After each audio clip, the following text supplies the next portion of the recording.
Hello, this will be a video about a dream of mine, and to put it shortly, this dream consists of being able to create the future and create it in such a manner that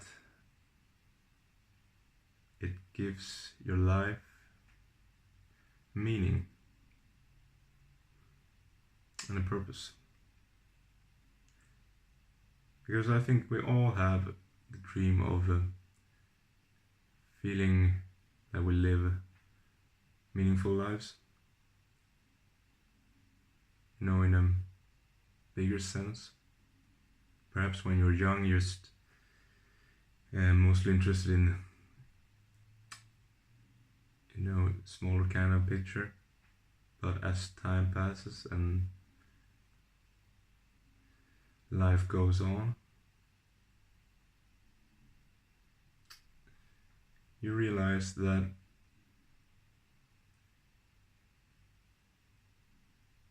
it's not gonna last forever, and the future isn't gonna be the future that you can imagine if you're not able to produce that future in some way. So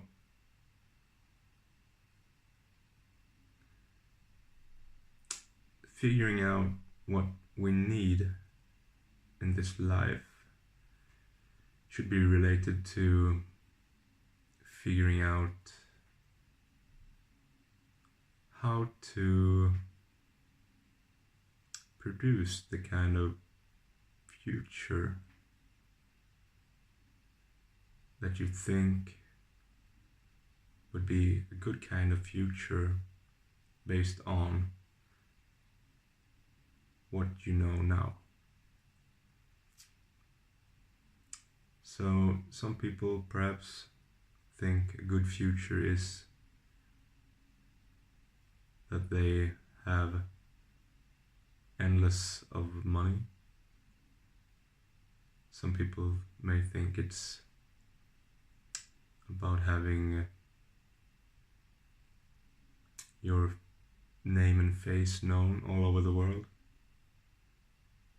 Some people may think it's creating a family, reproducing. Some people may think it's just about spending your time in such a way that you feel happy about it. So there's a lot of possibilities for each and every one of us, but within all of those possibilities, I think you can derive one truth, and that truth is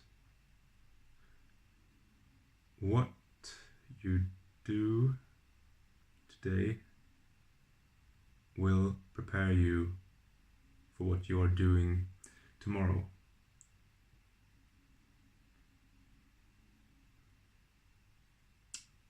And if you think about this, you can just draw some simple examples perhaps. If you're into gambling, in a kind of obsessive manner,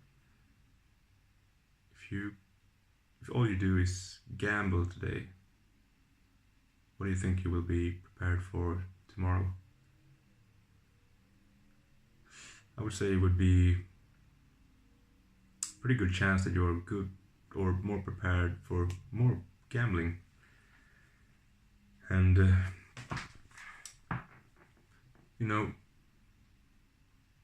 perhaps a gambler can have a goal If I win this, then I will do that. So kind of way out of the pattern.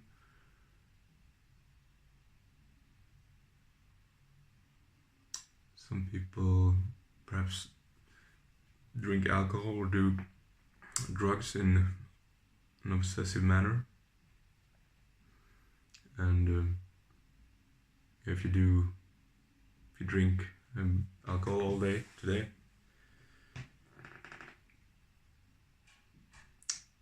you have prepared for perhaps a whole new day of drinking tomorrow.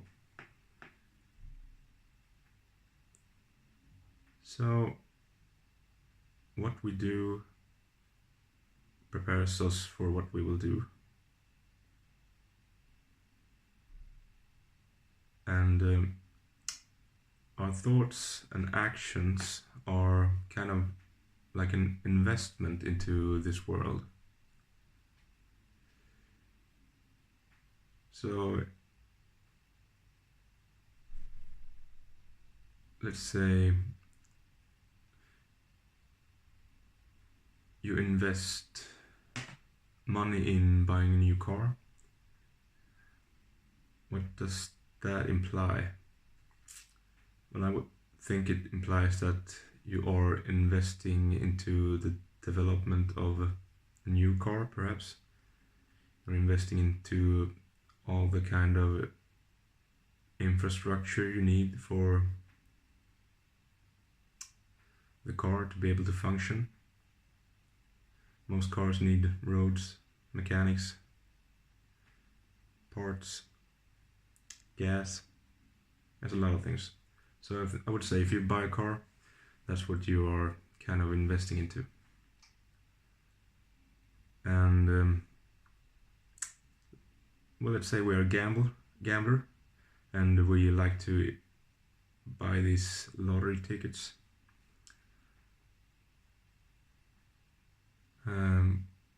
What do we invest into?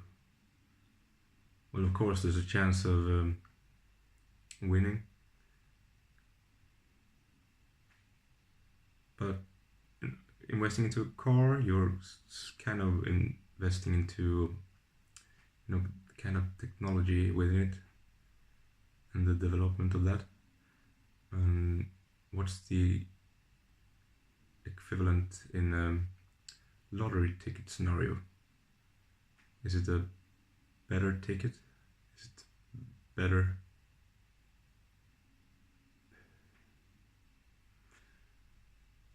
presentation?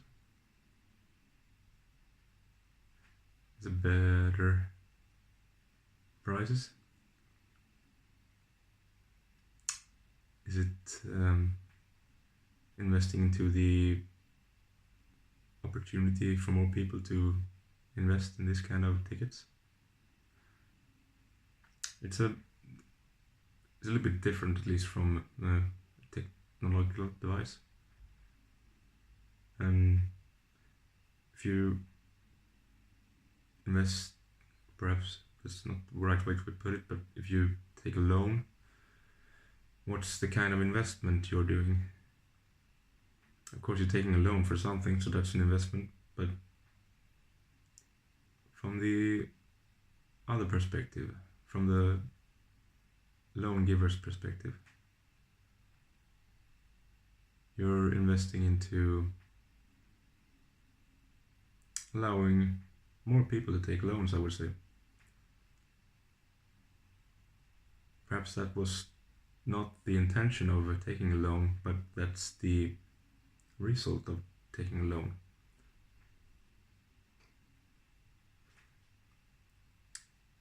And what else can you invest in? You can invest your time in perhaps a state or country, and its progression.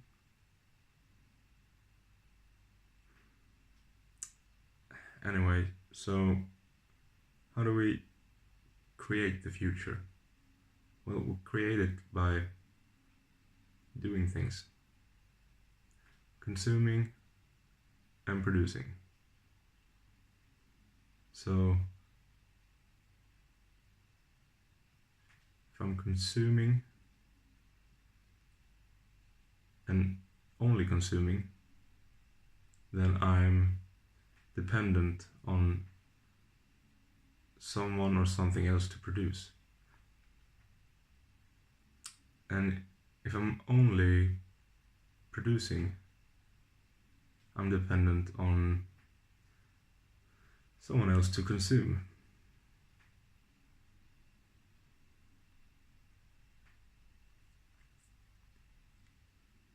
And apart from consuming and producing things, it's also quite good to have a connection with, well, the best connection would be or to feel like you have some kind of connection with everything. So it would be perhaps connection with the universe. But most of us don't really have that kind of connection. Not with a great certainty, at least I think. But we can be connected with things that's close or closer to us. And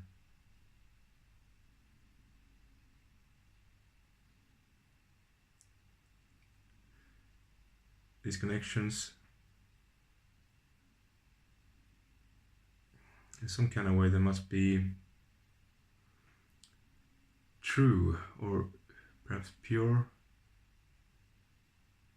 because let's say if the meaning of life was to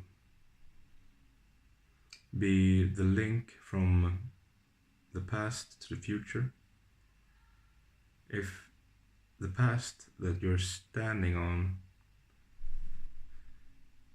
is an isolated and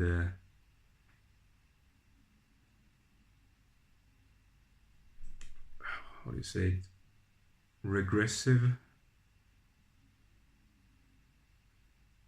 kind of past that is not,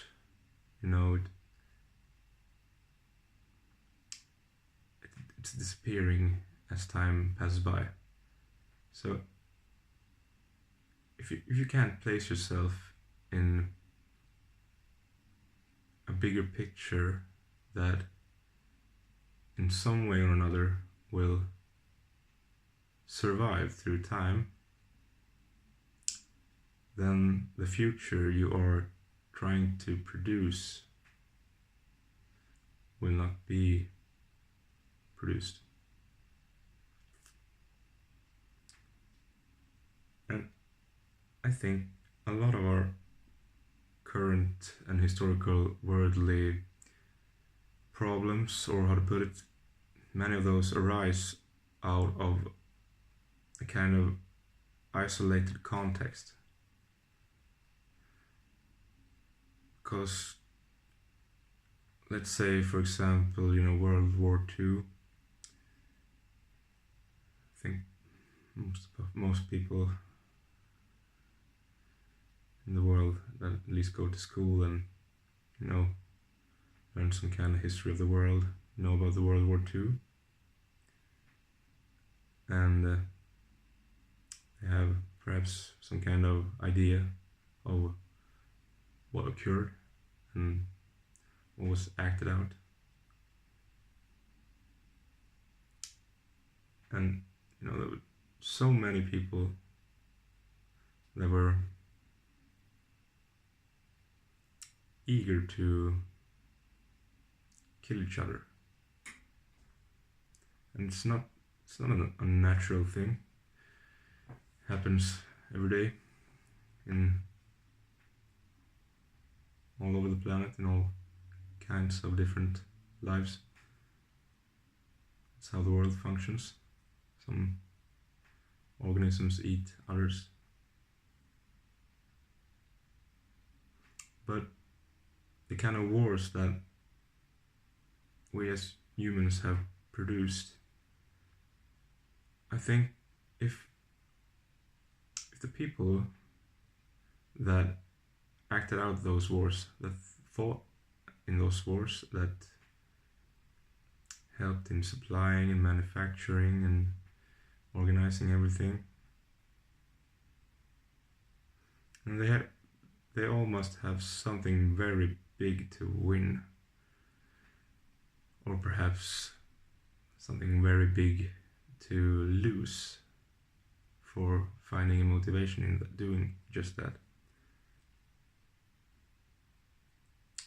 And where does this motivation come from? How come millions of soldiers line up armed, and in some part of their imagination they have this collective threat that's such a big threat that it's a threat to their purpose in life, perhaps. A threat that will, let's say, erase the past, the ground that they're standing on, trying to build the future. I'm trying to say that if the people that fought these wars, if they knew each other, if they had a connection to each other, and if they could put themselves in the same context in some sense, I don't think that they would be quite as motivated to do what they have done.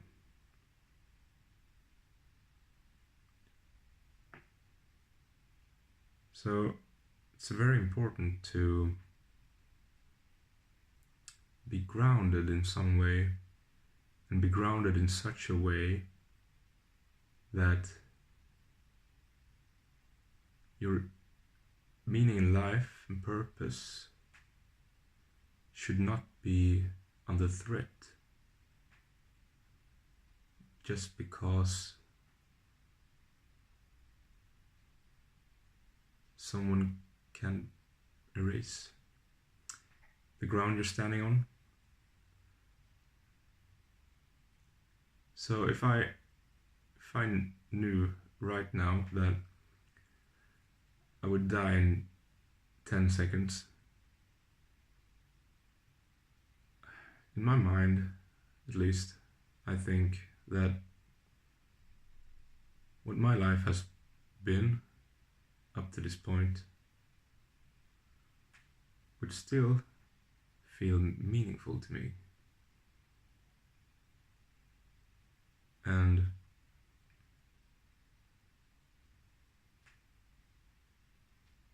it's not that I'm longing for some kind of eternal reward, or that I fear for, eternal punishment of some sort. It's just that I feel like I've done what I wanted to do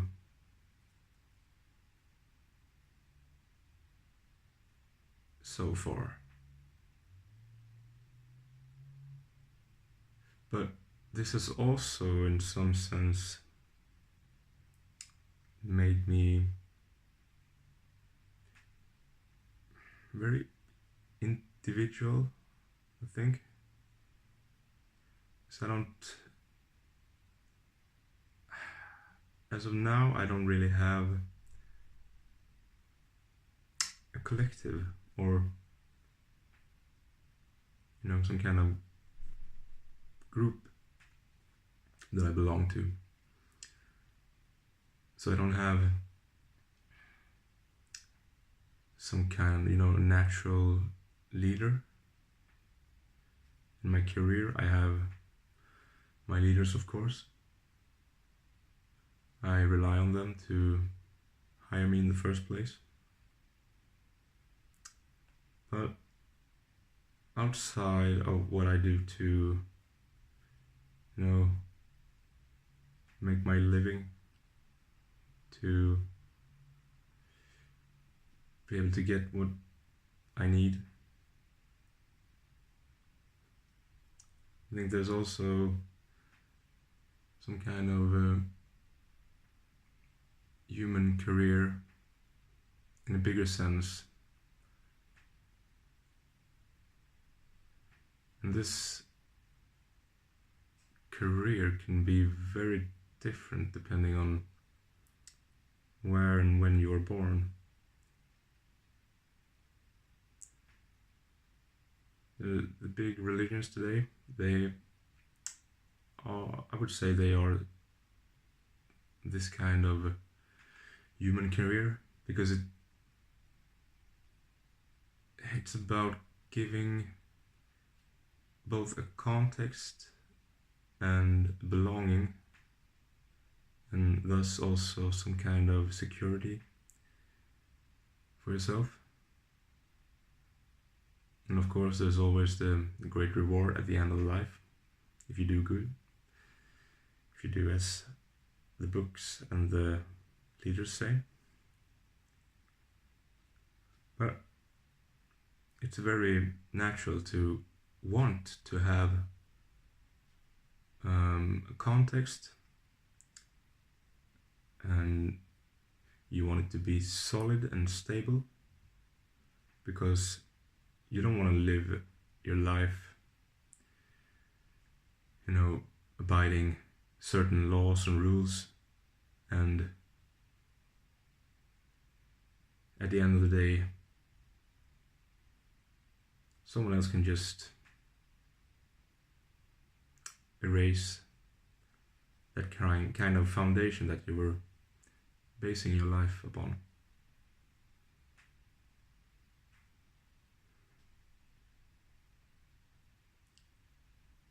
So it's very natural to want to have this kind of belonging in this bigger sense. And it's not easy to get, it's not hard to get the evidence for these either. It's just take a look at politicians. They all want to create some kind of story or context, and they would like you to put yourself in that, or feel like you're in that context.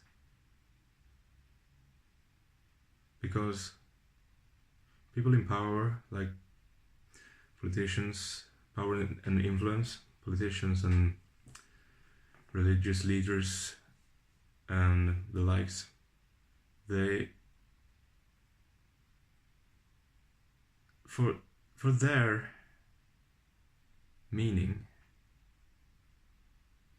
they need you to be dependent or to rely on them. Because if people did not rely on religious leaders,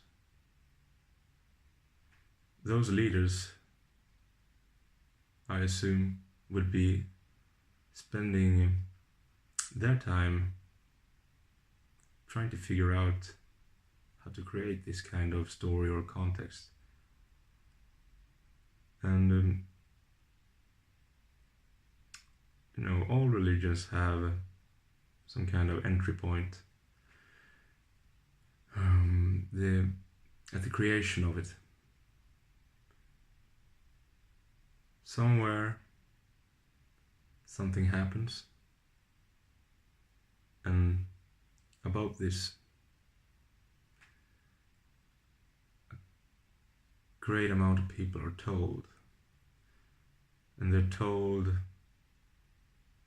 that it all ties together, everything that has happened from that point up to now, that's the biggest picture you can paint or imagine. And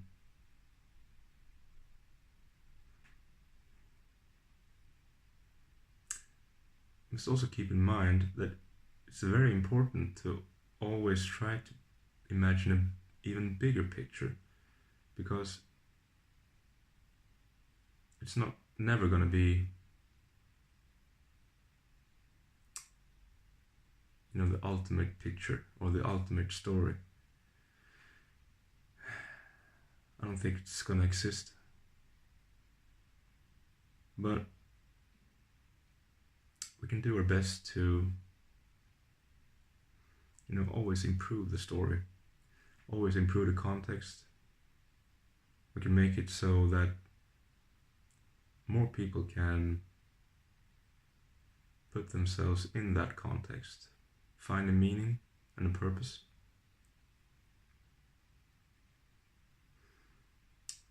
And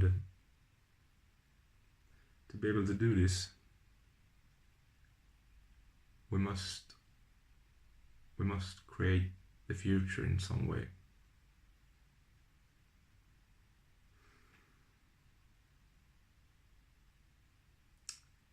And if I told you that, no, you don't have to create, you don't have to plan for that future, not in that aspect at least, because, I have the bigger picture here, and I'm going to present it to you. And as long as you keep that context stable and keep the story going, you will have lived the most meaningful life you could have lived on this planet.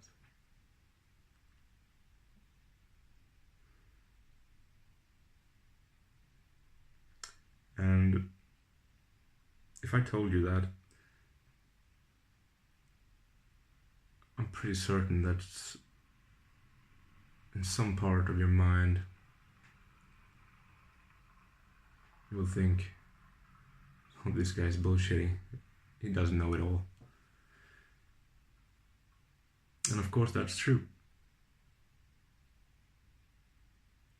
So it's very important that we must consume perhaps history, stories of others, happenings. We must consume it, and we will try to understand it. But from that, we must also produce the future. And if I told you, well, the greatest reward you can get in this life is from, listening to my story and telling that story to others, making them be able to put themselves in relation to that story in some way.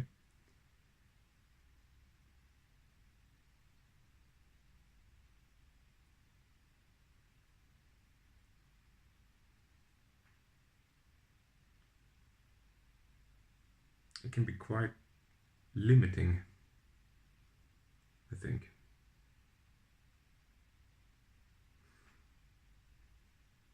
At least if you add to that story that there are certain rules that, or lessons perhaps, that can be learned from the story, then that if you don't follow these instructions, you will, instead of getting the eternal reward, you will get eternal punishment. I would say that's quite a restriction to work around, at least if you're in the middle of a big collective that's all in that kind of context. And yeah, going back to wars, all of those wars have had some kind of leader figure that has, of course, a story, and he would just love for you to join that story and tell others about it. It's so good. Everyone has to know about this story, because this story will end all the stories. It's the greatest story. It's the story that will bring the greatest possible meaning into your life. And you're just gonna think about the relation between the kind of leader and the collective. If the collective is isolated in what they can consume, and the intensity and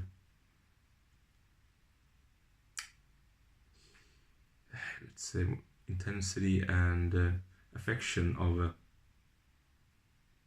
what is to be consumed is greatly centered in one figure or person. And as an individual in that collective, you have a possibility to be able to add to the story and the context. But in bad situations or restricted situation, hierarchical situations, an individual in the collective may not really have the possibility to produce within the collective in such a manner that it has an effect on the collective as a whole. And that's a very dangerous kind of situation to be in, as I think of it, at least, because it makes you in some way totally dependent on the collective, because you need it for your story and for your context and meaning.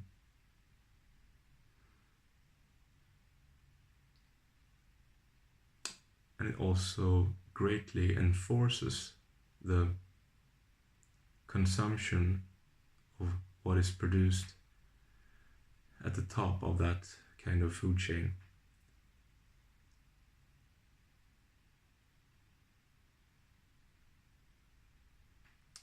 And if you think of those leaders and the people that gain such a position and point of influence,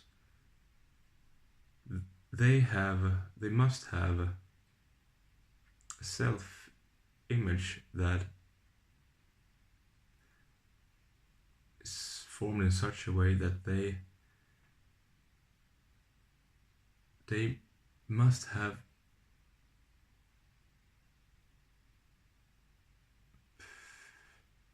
be certain that what they are telling to others is so important that it's better for everyone in a group or collective to listen to that person and take that person's words and signals as such important information that they would, risk their lives for it.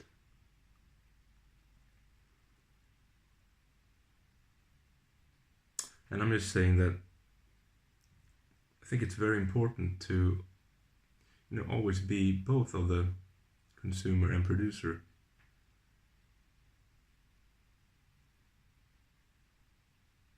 And as I said earlier, what you do today will prepare you for what you do tomorrow. So if you're only consuming today, it's a great chance that tomorrow you will be reliant on what others produce. And if you're only producing today, instead you're reliant on others to consume what you produce. And if you're really certain and sure that I have to produce, and I will only produce because what I'm producing is so important, I will find, or I'm sure I will find, some kind of way to be able to live that kind of life.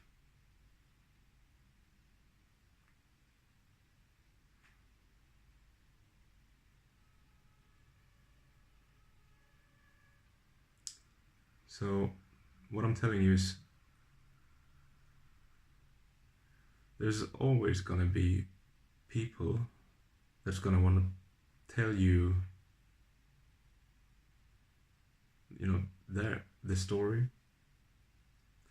They're going to want to put you in their context. Because they are creating a future, and they need you for it.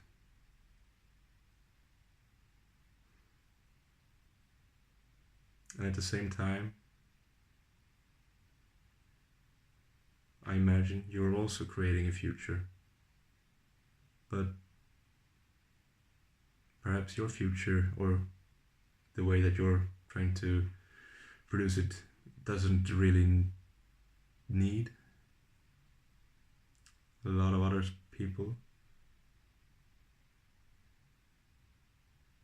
Not in such a way that perhaps Hitler and Stalin needed people.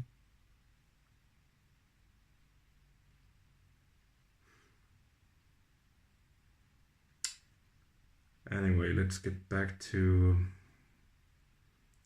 the beginnings in some way. Yeah, so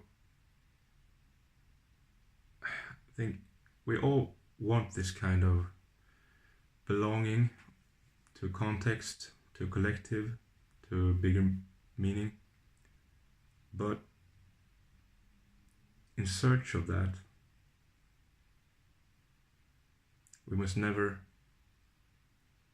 put ourselves in such a situation that we as an individual are not able to step out of the collective at any time. Because you can never know that this collective and its story or meaning is in the end an advantageous one for you, because you can never be sure. So I think if you're right now in a position that in a group or collective that you can't step out of, if you feel like you can't step out of it, that also means in some way, I think, that you are reliant on the survival and also in the end the expansion of that kind of collective.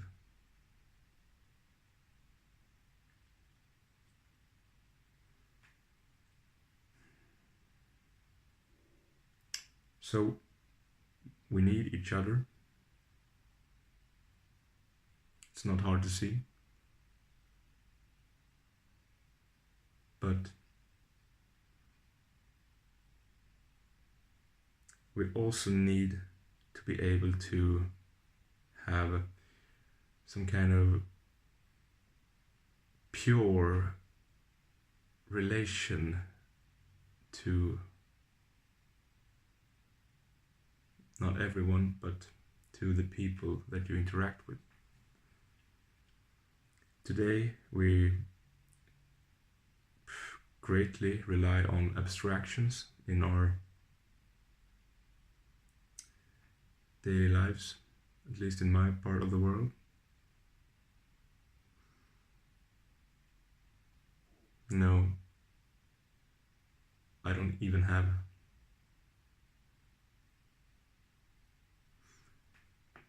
gold or money on me or at home, because that kind of trading good has been abstracted away and it's now in a plastic card that I use.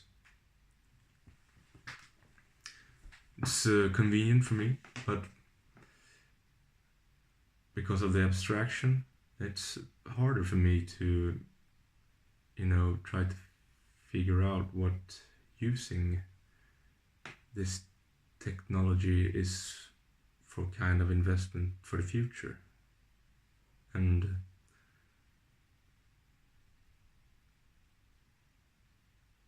this goes with all interactions and all purchases and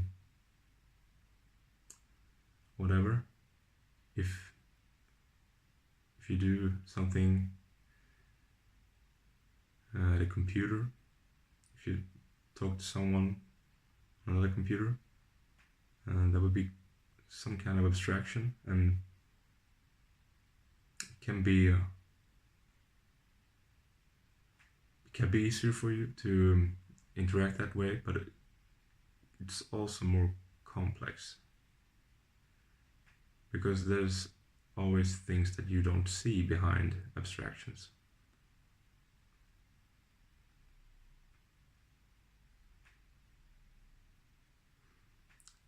So abstractions, not bad, but can be a risk. And I think it's good to be aware of that.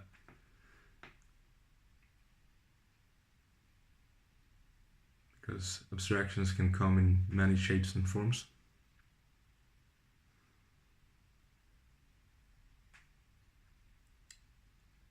But let's see, I think it's time to round up this video. So anyway, my dream, I think I would put it as, my dream would be that everyone would have,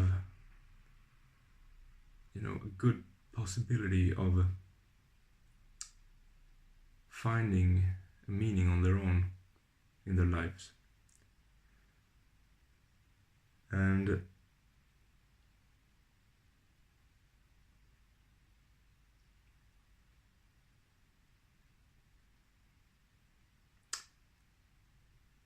yeah, I think I'm running out of words.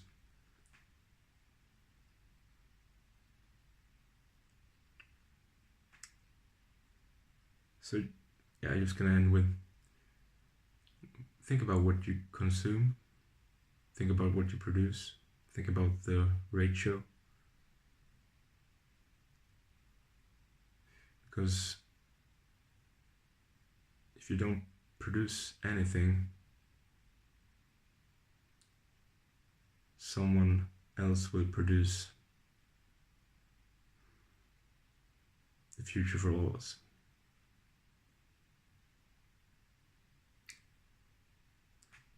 So, thanks for listening.